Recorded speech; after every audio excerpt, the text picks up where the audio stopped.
The Switch 2 has finally been released, but the universe is already poking holes in some people's plans to go home and enjoy their new consoles. Like, literally. To be specific, it's one GameStop in particular that's to blame for said holes. As you can see here in these since-deleted Reddit pics, store employees at a certain New York location thought it would be a great idea to staple receipts to the Switch 2 boxes. You realize what you've done? We get it, they were just trying to help customers keep track of those very important little slips of paper. These things are $450 after all. $150 more than the original Switch was when it first dropped back in 2017. It would be quite a nightmare to get home with your brand new Switch 2 and find out there's some sort of damage that forces you to bring it back to the store and request a replacement or a refund.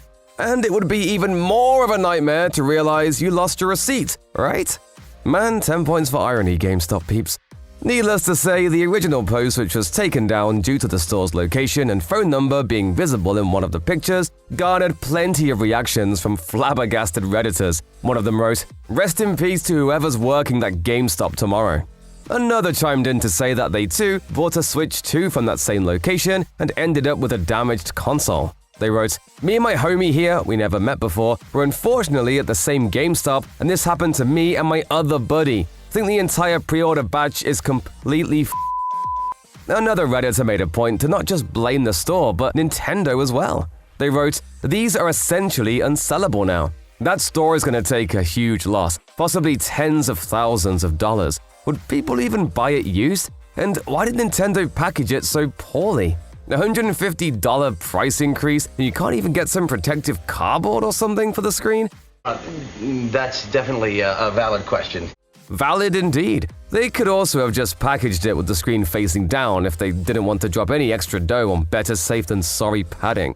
To be fair though, the original Switch didn't come with any protective covering for the screen either, which you can plainly see if you watch unboxing videos from 2017. It seems the folks at Nintendo just assumed the cardboard of the box itself, along with the console's plastic sheath, would be enough to protect it from the usual sorts of scratches and blunders that can occur during shipment or at the stores they're being sold from. But as we all know, not much has been business as usual lately, especially for Nintendo.